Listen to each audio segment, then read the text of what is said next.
Say peace and blessings all. Yo, I said my name is Amxxr, the hood call me beloved.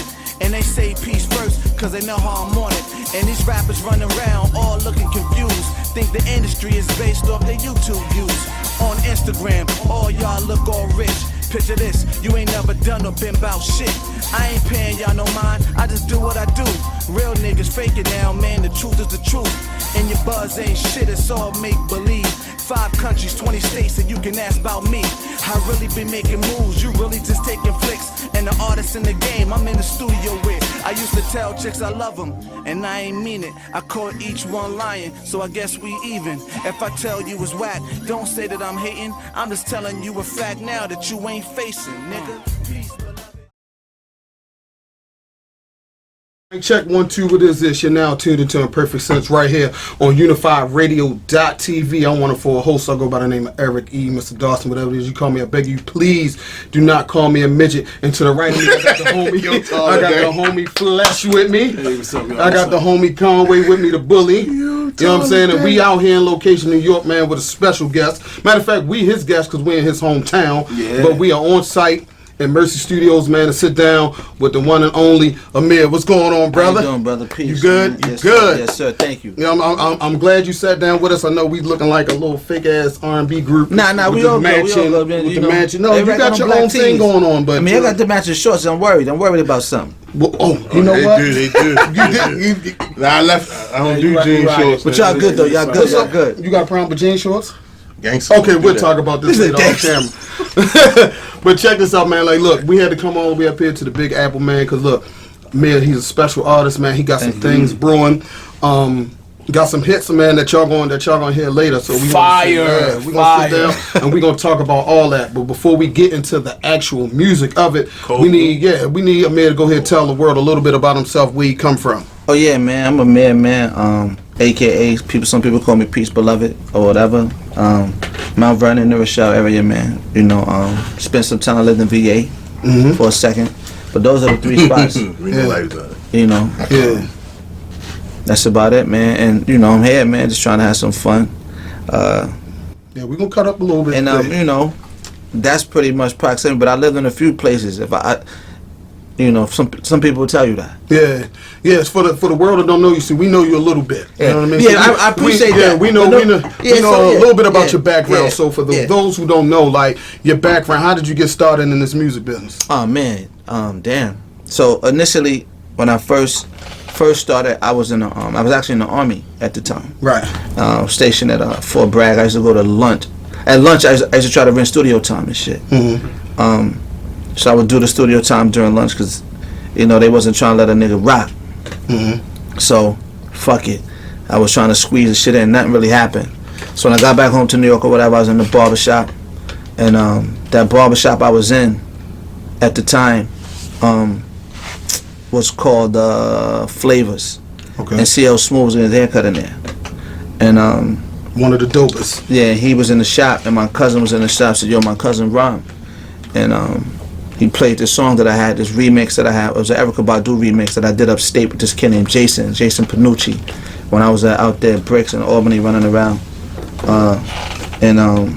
That record actually sparked his interest to how we became. Then after that, he was like, yo, that's your record? I said, yeah, I guess. And he was like, yo, if I had it, I'd be doing XYZ. And my cousin was like, nah, he got it. So, you know, and then he said, yo, he gave me his number. And maybe he said, yo, hit me later. So I hit him up, ended up becoming cool, went by his crib, chopped it up.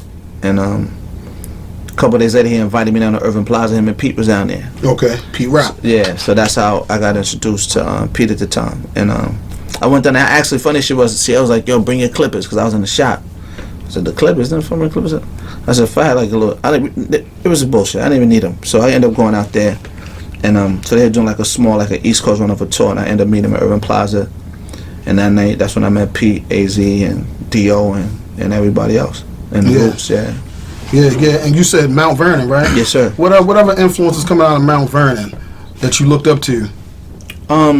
Shit, you mean you had everybody from between Mount Vernon and New Rochelle. Actually, you had Brand Nubian, you had Heavy D and the Boys, you had Mount Vernon has a rich culture and music to be 4 square miles, but people forget that whole Mount Vernon and New Rochelle, let's say sector, right, like the northern part of the Bronx / Lower Westchester, Yonkers, a lot of groups that, matter of fact, the whole Uptown at the time. You know what I'm saying? I'm not really, that's before my time, but I do know from being around certain people that was the time a lot of that stuff got, in my opinion, in matter of fact, facts, that it grew. The seeds was from that particular town, because you still had I'll be sure had a bunch of older like the classic guys like Al, Eddie F, Heavy Dinner Boys. You had Eddie F, you had Hev, you had G Wiz and Trouble T Roy from that group. You had Puff was out of Mount Vernon at the time.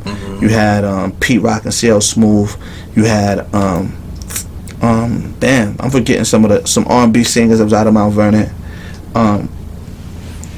And Soulful Rose used to be in Mount Vernon a lot. I don't think a lot of people remember that. Yeah, so they was out there Candy Rain, right? Yeah, they was out there a lot. And those like the classic groups that I think at the time, when Uptown Records was probably moving, a lot of that energy came out of Mount Vernon. And then people always know Mount Vernon from like Puff and Heavy D's pretty much, let's say, the king of the whole town. Let's be clear. Like as far as like notoriety and people knowing, without there would be no Puff, there would be no anybody out of Mount Vernon. So and I think that goes with a lot of people here. So influential Heavy D was. Absolutely, and a lot of niggas that wasn't from Mount Vernon got put on because of Heavy D. And so you had Heavy, and you had those guys, then you had the Brand Nubians, like a town, not even a town over, less than a stone away. In New Road, you had Pooba, and you had Sadat, you had Stud Doogie, Alamo, and Lord Jamar. Those guys, you see them, when I was younger. You know what I'm saying? Yeah, those guys been around for a while, man. But they were the first. People forget that was also the first group to ever get 5 mics in the Source as a group. Oh, Brand Nubian? Yeah, it's a fact check.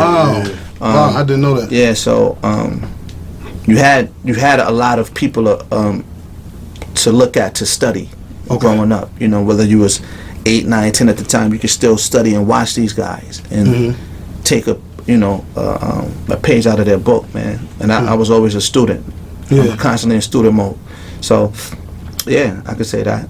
If you forget Yonkers too, you had the whole Mary J, DMX, Kiss, the whole D Block, Locks and all that. And I'm naming the groups that people just know, but from that particular little L shape in Lower Westchester, 914 to 9, you had a lot of groups that influenced hip-hop. That's a big pool of talent. And first of all, to get that stamp of approval, like a lot of times, a lot of artists, they go chasing for that stamp of approval from a veteran in the game. Now, you didn't chase that stamp, but you got that stamp from CL Smooth, which for real, I think he's top MC, should be top MC in a lot of people's category. You know what I mean? I think a lot of MCs like himself go over top of people's heads. Yes. You know what I mean? When you talk about greatest MCs, like they list the same few guys, like and that lets me know that your music is kind of limited on what you heard. Okay. So getting that stamp from CL, how did that make you feel jumping into the game? At that stage in my life, it was I think honestly, I was on the wrong side of the tracks. Okay. When he you was trying to get right. Yeah, that's when we trying to get Conway right. Like he almost there, man. He been on the wrong side of the tracks a long time, man. We trying, like it's hard. Because they don't know what happened when the cameras was, off. 5-year-olds sometimes. You know what I'm saying? My man, wow. So damn, I think crazy. I think in the stamp from CL, man, it was very because he doesn't co-sign anybody for shit. Hell no. So sound like this guy O'Shea, I know. Yeah. Right? Yeah, he don't stamp nobody. It's a fact. Big facts. Facts. So when he did it, it was kind of like he brought me around. So my introduction to the music industry started with him. Like, and even though we don't speak every day and speak hardly as much, I can't take him out of my story because that was the introduction to everybody else. You're telling your truth, like, you're not just making it and forgetting about it. So when he did that, then I met AZ through him, and then AZ started, you know what I'm saying? Another legend. And D.O. and those guys. So D.O. and Eddie F took a liking to me. Yeah. So I was groomed more or less at the time kind of by like guys who were already had done classic music, and executives who had already had 10, 20 years in the game. They had taught me. So I was getting groomed by these guys on the daily, you know what I'm saying? So it hurts because you know shit and you can't really apply it because they have the power, and you just know what to do. But I can't make the phone calls they can make, but I can be like, I'm not gonna ask them to do it. Excuse me, because they look at me like a little brother. Like, man, come on, man. I heard you mention Eddie F. Yes. For those who don't know Eddie F, explain who Eddie F is to people, real quickly. Well, shit, Eddie F is Eddie F, man. He one of the Eddie F actually signed Pete and CL.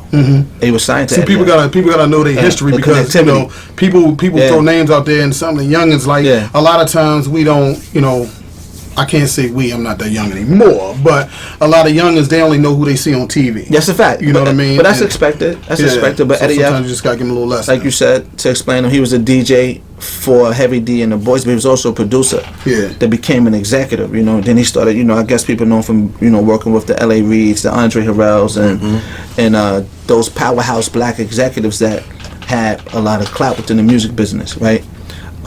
He did Donnell Jones' album, per se. Not even per se, he did do it. Okay. So he did, Donnell Jones was signed to Eddie F. He did that, and he had Pete and CL. So majority of the albums, the groups that he touched, he put out classic material with the guys that he touched. So what I learned from Eddie at the time, and even now, he still speaks. He texts me almost every day. You hear DM me talking about, COVID and all that. Eddie's people don't know he's super intelligent. Yeah.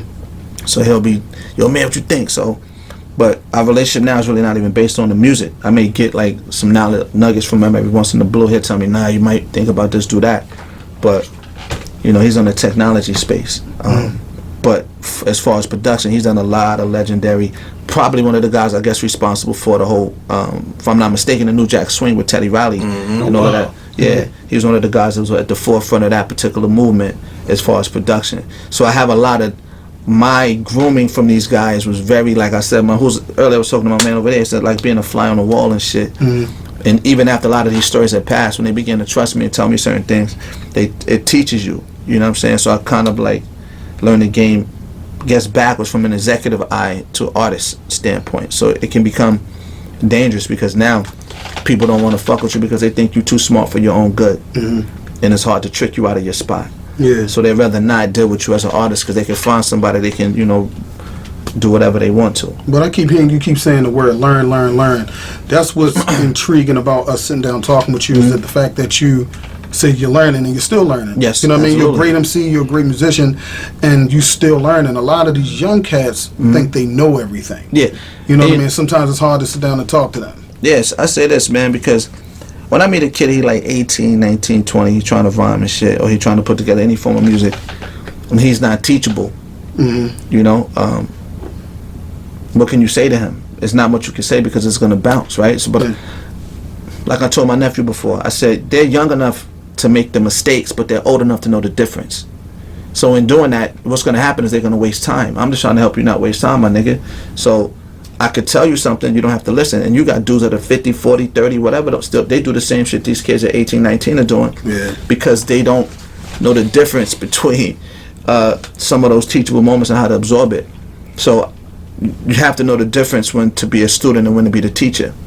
But I'm more, in my head, I'd rather be in student mode because that means I'm always and able to apply it, Yeah, so you want to ask him something, Conway? So, like, being from your background, like, what was one of the most, I don't want to say it. Just say it, man. Like, what was one of the most fucked up things, like, coming up in your background from there to now, like? Damn. Well,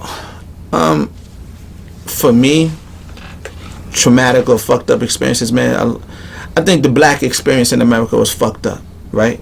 And we had a lot. We beautiful people. We make a lot of beautiful. We actually shape culture. Our culture's been, they stick the IV into our culture to pump it to everybody else, right? Right. So me, once I began to have knowledge of that around, because I like I said, I know a lot of rosters, I know a lot of dudes that was Muslim. I knew, you see the 5% of the you see the dudes selling, hustling, whatever, and you have family in the South, family in New York. It begins to shape you to see things for what it is. I think at the moment between 8 and 9, when I started to realize what shit was, that made me look at the pre-traumatic experiences. Like, say my father was deported, He hasn't been back. I don't even know him like that, to be honest. It's not like the typical black sober. He got deported for selling drugs, right?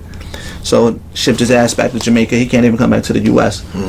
I didn't realize how traumatic it was, his absence, but I also didn't realize how much it helped me by him being absent, because maybe my life is better by him not being present versus him being present because of his mind state, his teachings, and passing that shit on. So I don't look at it like from a standpoint of like one traumatic experience, but let's call them traumatic experiences and experiences in harmony that create a song for us to write to, because this is what causes us to make music.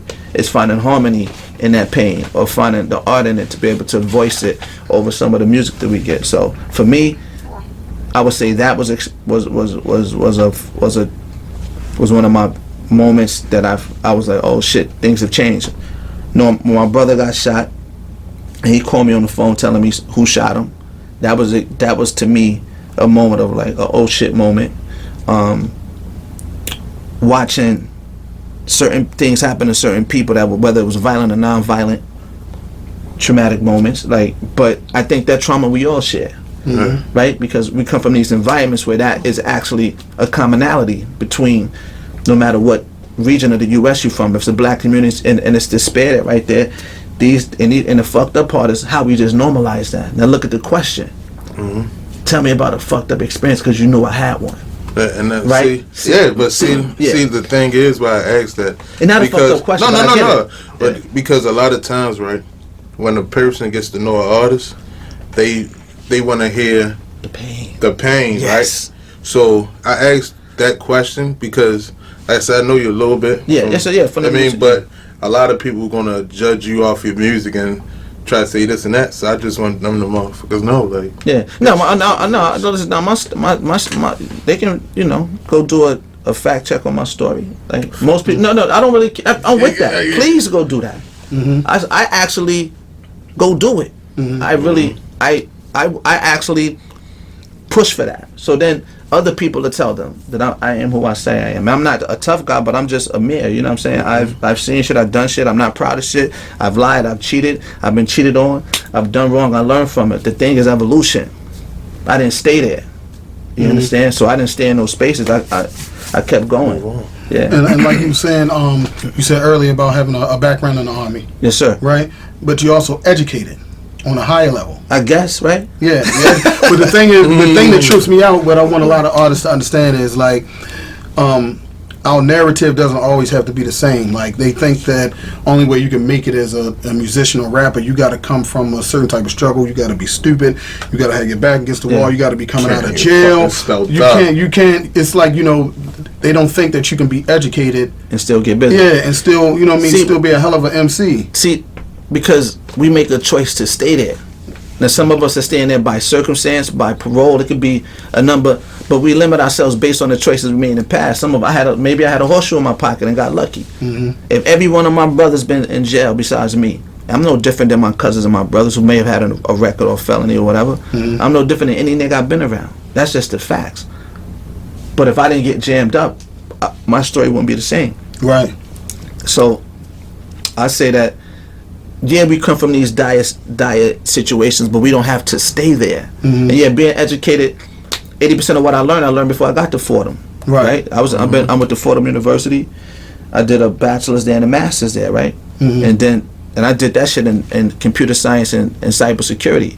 I did a undergrad in computer science at Fordham. I graduated 2016, 2015, yeah. And I did a master's in cybersecurity. Yeah, and then. But I kind of did that because the shit gonna sound crazy. Cash knew. I did that shit because they was paying me to go to school. Right. And they gave me more time to go to the studio and shit. Yeah. You hustled it. Yeah. So the Army was paying niggas. They said, "Oh, you a vet? Did that same if you shit. did, they had this thing called a Yellow Ribbon Program. Right. If you're a vet, you better go get that shit. There's a Yellow Ribbon Program where they pay for. And it's a private school, so if the school is a Yellow Ribbon, they pick up the part of the tuition that the program doesn't pay, and then they give you a stipend every month to go to school. That stipend pays for your rent or your car note and food in your pocket. Me, I was still hustling, cutting hair at the time or whatever. I would take that money, Still doing an honest 9-to-5 joint too. See, like this is what the youngest need to know. Like, I hustle. They don't have to just always be on the block. Yeah, I put it down. Yeah, because it's not. I knew that was short lived. Yeah. When I made my little moves, I was good. I have friends that sit here and vouch. You could call them up. They'll be like, caskets. Anybody could tell you, like, yeah. But I never will over glorify that part of my life because I was really lost. I wasn't found at the time. Yeah, people say I found God. I'm like, no, you didn't find God because He wasn't the one that was lost, nigga. You was lost. How you gonna find somebody you lost? He not. It's the same thing with certain shit in your life. Like, oh, I found myself. No, you was never. Where was you lost at? That spot was already there. You just realized what it was worth. So, I would say, in my opinion, yeah, man. The kids that, and just whether they're younger or older artists, whatever they are, 20s, 30s, whatever, you know, teens, you really, really got to practice, I would say, the art of making hard decisions when nobody's looking. Because those are the shits that show up when the lights come on. Those decisions you make in the dark to show up in the light. Yeah. You know, and so, and yeah. See, I'm my fault. Go ahead, Flash. Okay, yeah, because even speaking on, I just wanted to know, when did you know that this is what you wanted to do? Like I always did it. I never stopped. That first moment. I want to know when you knew with that passion from the beginning, and you knew this is what I want to do. Perfect. My sister had what group was that? It might have been my sister had I went through my sister's old tape. She had a Rakim tape, right, on a fucking cassette, and I went to her old, and I got her old ass box, and I put that shit in there, and I played it, and it was just, and then you watching BET growing up.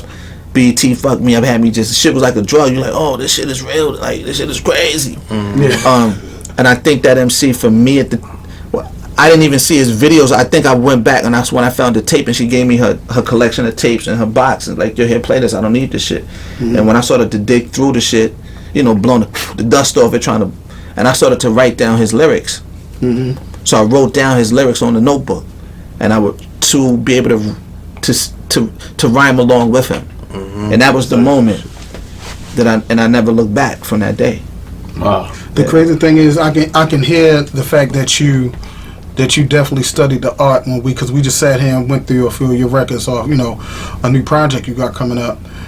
And for me, I could tell that you have experience and you're educated. Like, you're not using the music as just another hustle to get away from something. You really love it. Yes. It's a passion. Like, yes, I feel as though a lot of artists like that they just want to jump into this game thinking they can get a quick dollar, don't understand what it takes to actually form a song, form a rhyme, get with the right producer that's going to bring out that sound. They think, you know what, I'm locked up or I'm fucked up. Let me get off the block. Let me get out the cell. Let me just go ahead and be a rapper. It's not that easy.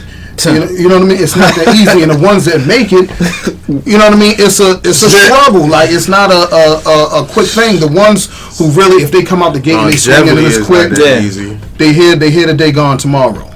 Shit. Well, you know who told me this years ago? Jimmy Henchman.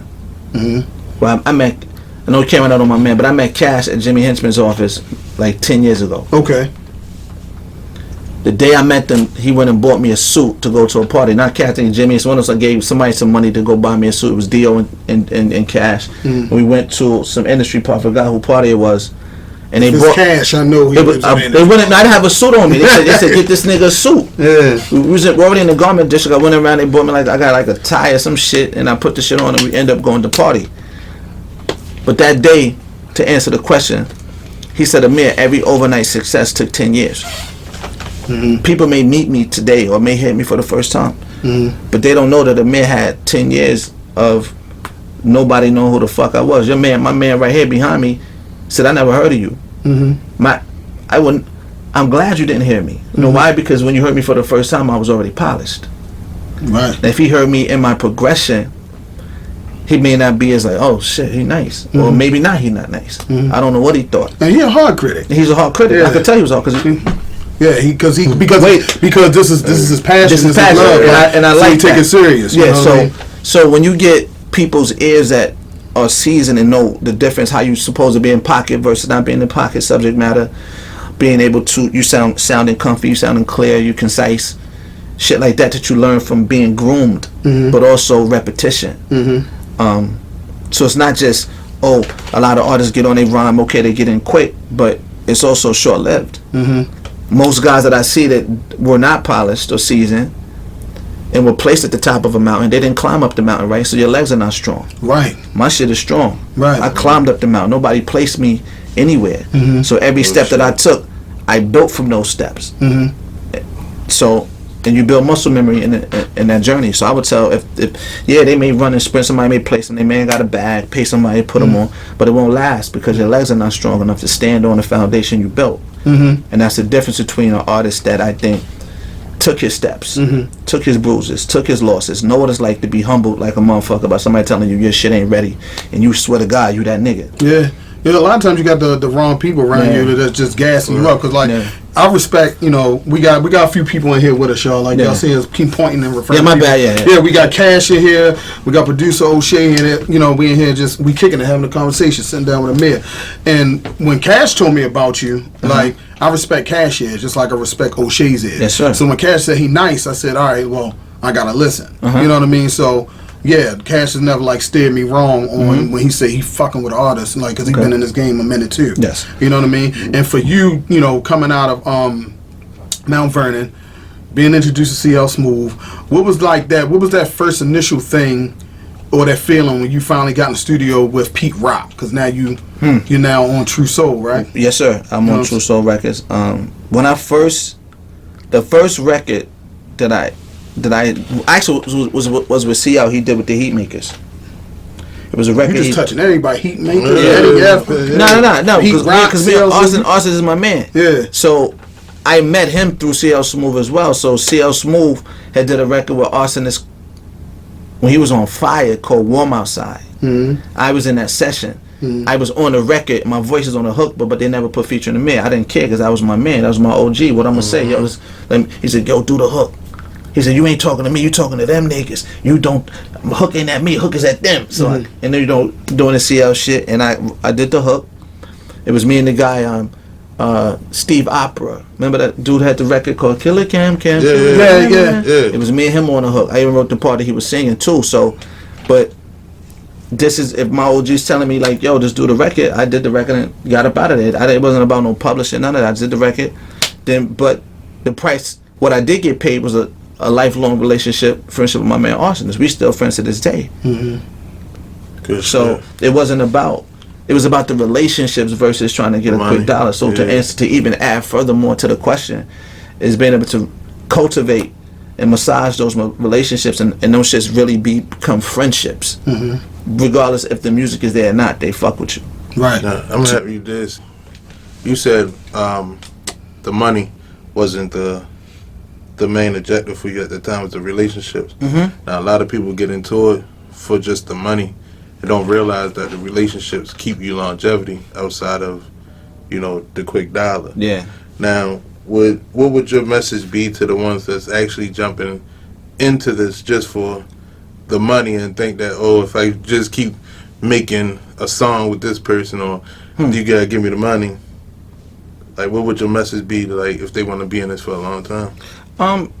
Great question. I think that this is not the music friendship, it is the music business. So money is the driving force, right? So I'm not, when I say, I know I don't personally care about the money, but of course I want to be compensated for what I do, right? But if that's the only reason why these artists are like, if you're jumping in it and you don't have anything going on, if you're paying for a feature and you didn't work to build up for somebody to want to do the feature with you because they fuck with you, you may not you can't, that kind of, let's say, you got to test the posture of that business decision, right? So now, what is the risk of you making that decision? Are you going to be in the red or the green or the yellow?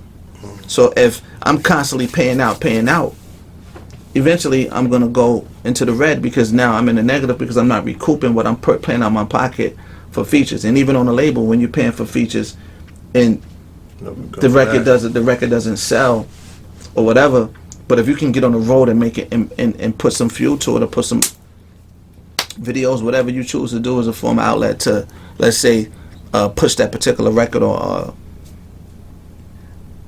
I would probably suggest that, yeah, you focus on the relationship, because the money will go. The relationship stays, and you may get longer money. It may not be as much up front. When you hot, you got to strike. Yes, I'm not telling nobody not to strike when I get your bag for sure. But be strategic once you get it. Mm-hmm. Strategic placement of your dollar after you get the joint, because a lot of dudes may get it, bro, and they, I seen, for instance, I was watching an interview the other day with the kid Mims. Yeah. People thought Mims didn't get paid. Mims went into technology. Yeah. Right. Now he may not be a programmer at XYZ, but he was sharp enough to know, look, I'm not as on fire as I was, because nobody stays on fire forever. Mm-hmm. Right. You burn out. Anything that stays in the fire too long burns. No matter how you metaphorically or literally, you're gonna burn out. Mm-hmm. He chose and went the next way. So I would say, think a little bit ahead. If you're gonna, be in it for the money, whatever money you obtain, that you have another plan in effect. And that's not to say a blanket statement of a plan, but a real plan is gonna work. And I'm not gonna tell you to go do real estate or go sell stocks, because that may not be your thing.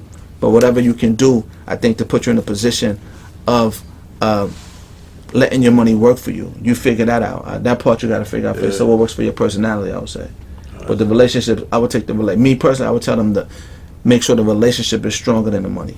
Facts. Tell everybody you got an EP coming up. Tell everybody. About this EP. It's actually it's a whole mixtape, man. It's really an album, man. Mm-hmm. So me and Pete did a joint. We did two. Well, actually, the album we doing together. The album itself is called Dope Boy Soul. Mm-hmm. But what I play for you, I play a little bit of both for you guys, right? So, but the mixtape, which is really not, it's all original beats, so it's kind of like an album. Mm-hmm. It is an album. Yeah. So that's called Worth This Weight in Soul. Mm-hmm. Semicolon 21 grams. Mm-hmm. Now, you looked at me when I said that. Okay. No. Yeah. So I told you before. So the 21 grams, people go, oh, you talking about dope? No, I'm talking about like I said before. Worth this weight in soul. It's a theory. It's not necessarily scientifically proven. But when I read about it or came across information, it was crazy. They said that they did a study in the early 20th century where when people were dying or transcending into the next realm, that the body would lose 21 grams of weight. So when I came across the information, I said, oh shit, that's your soul. So they started to say your soul weighed 21 grams. Mm-hmm. So when I came across it, I started to be like, oh, this is crazy. It'd be an ill name for a tape. I'm on True Soul Records. The shit is Dope Boy Soul. People are going to affiliate the grams with XYZ. But really, I'm trying to take you to another level, to somewhere else with me. But I know that crazy. I knew that would get you. Right? So Worth This Weight. This is called Worth Its Weight in Soul. Mm-hmm. Semicolon 21 grams, and that's the project. And Pete heard it. He said, "Oh yeah, I fuck with that." He said, "You good at this shit, huh?" And so that was that. And then the album is called Dope Boy Soul, and the Dope Boy Soul moniker kind of comes from. You heard the records; it do sound like Dope Boy Soul, right? Right. Yeah. So I guess the music sounds like. So I guess the Dope Boy Soul, somebody who has the spirit of a hustler. Yeah. So if you get up and go to work, you get up and go to school, whatever you do, dig worms. I don't give a fuck what you do, but if you it's Dope Boy Soul, you gotta hustle. Yeah, you gotta be starving to be digging worms. Listen, 40 million people plus 40 million people lost their jobs. Somebody's digging worms, man. Somebody's digging them just. That's a fact. And you talk about they get rich selling bait and tackle. Mm-hmm. We gonna be looking at this shit like he did say they was gonna sell some worms. Yeah. Shit. I should have invested and bought some stock in the worms. Right. So you got a date that's coming out, like, or you just like? No, actually, it's to be determined now, because I think we're actually in the not really the mixing, but the mastering phase of both projects. But I know we're gonna master the Worth This Weight in Soul project first. I think the Dope Boy Soul album is probably sounds more polished because the because it went through the processes already, but the other one joints haven't been touched thoroughly like that. You know, my man Weeks mixed the joints. G Weeks, my man out of Boston, I work with him, super good dude, and Pete approved of his mixing, so that's what I've been rocking with. Yeah, I got a 2-part question for you, right? The first part is, who's the person you want to feature with that's alive?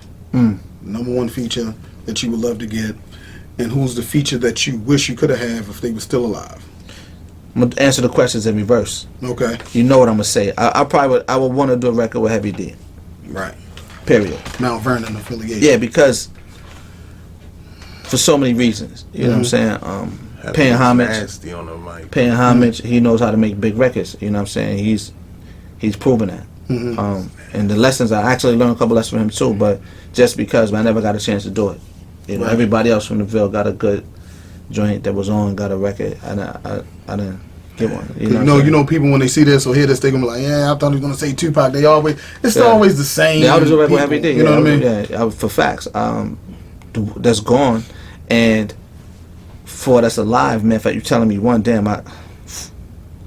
Today my answer would be, bro, I'm gonna throw it between two. Fuck it. I would probably spar between either Hove and second person would be. I'm trying to figure Kendrick Lamar. Thank God. I thought you were gonna say Eminem. Yeah, I would go between Jay and Kendrick. I thought he was gonna say J. Cole. Nah, I would go with those two. Because I know when I go in there, I gotta go in there 2 guns up, bazookas out in the booth, because they're gonna try to take my. Because you can't play with them. You know what I'm saying? They get on the mic. You know for a fact when you go in there, it's like Morpheus fighting Neo in the Matrix. In that part, he was like, "Yo, you gotta run in the booth with that type of vibe," because I know how they coming. They're not coming to play with me, and I'm not coming to play with them. But it's all love. Yeah, but that comes from your background too. Like you already been in the booth with killers and grew up around. You know what I mean, because a mic killer is different than a killer trying to kill you. So because you got to live with that every time somebody hit the button. Bomb. Somebody kill you once, you gone. So look, guys. The Amxxr right now is different from the Amxxr 10 years ago. The Amxxr right now can go in the booth with a Hove and a Kendrick because you're seasoned, you're polished. Like 10 years ago, you might have been out of your league. Respectfully. Yeah, that's disrespectfully and respectfully. I take that with the disrespect and the respect. Motherfucker, I'm nice. No, because them niggas is elite. Yeah. Let's get, bro. I have no problem praising black men and people, my culture. Like, it's a lot of niggas that's dead nice. Those ain't the only 2 I would do a joint, but I'm saying, but I know they killers. Yeah, I know I can't go in there. You heard when Kendrick dropped the control. He came at everybody. Yeah. I need that energy on me. That's how we coming. But I mean, that's how it was coming up in hip hop. Now everybody. You know, I don't want to promote beef, but sometimes people just a little bit too friendly. Y'all be wanting to hear people going in the booth and think about tear each other head off. That's a fact. I mean, because I like that like what's that competitive edge. That Jada Kiss and Fab. What was that? Oh, that I thought it sounded good, but it sounded like they held back. They held back a little bit. The versus shit? No, the Freddie Versus. The mixtape. Yeah, it felt like they had too much respect for each other. See, the album was better than the mixtape. Let's say this though. When niggas is playing each other in the NBA playoffs, all of us could have went to the same school, played on the same team. But if I see any one of you niggas on the court, trying to get I busy. gotta go at you. Yeah. And when you gonna probably say, man, why you do me like bro, you wasn't ready, was you? You been playing with me since we was in college. It's a competition. Like I'm here to win. I'm not here to play. Knock my block off and hug him later. I'm playing to win. I'm not playing to please. Right. And that's how. I never forget when this kid told me this shit in school. He said, man, I was playing ball, right? The kid, niggas picking you outside on the court like, yo, I got you. He said, it picked over me. Nigga leaned over to me and said, yo, my nigga, you my man, but I'm picking to win. I ain't picking to please.